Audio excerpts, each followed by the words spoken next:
আমরা কিন্তু প্যানেল বোর্ডের সবকিছু সাজানো শুরু করে দিয়েছি। প্যানেল বোর্ডটি লাগানো হয়ে গেছে, লাগানোর পরে চ্যানেলগুলো। হ্যাঁ, তো যেমনটি বলতে চাচ্ছিলাম যে এখানে কিন্তু একটা মিস্টেক আছে, মূলত বাসবারের মিস্টেক।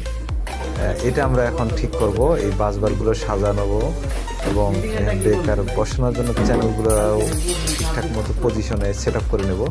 এখানে বাসবারটা দেখতে পাচ্ছেন যে উপরে ইয়েলো আছে, মাঝখানে ব্লু, তারপরে রেড, তারপরে ব্ল্যাক, তারপরে গ্রিন। এখানে মূলত প্রথমে রেড থাকার কথা ছিল, তারপরে ইয়েলো, তারপরে ব্লু, তারপরে ব্ল্যাক এবং লাস্টে গ্রিন।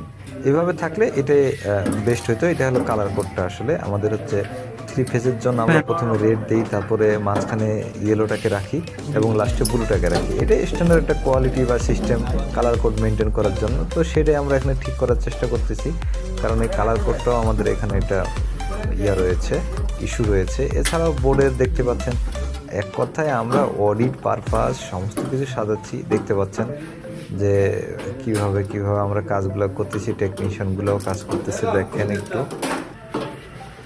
এখানে আমরা ইয়েলো এবং হচ্ছে যে রেড, ব্লু এগুলোকে সাজিয়ে নিচ্ছি।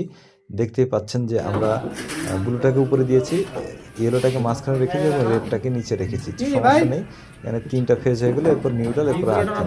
তো এই ধরনের ভিডিওগুলো আমরা বরাবর দিয়ে থাকবো। আমাদের চ্যানেলটি সাবস্ক্রাইব করে পাশে থাকবো।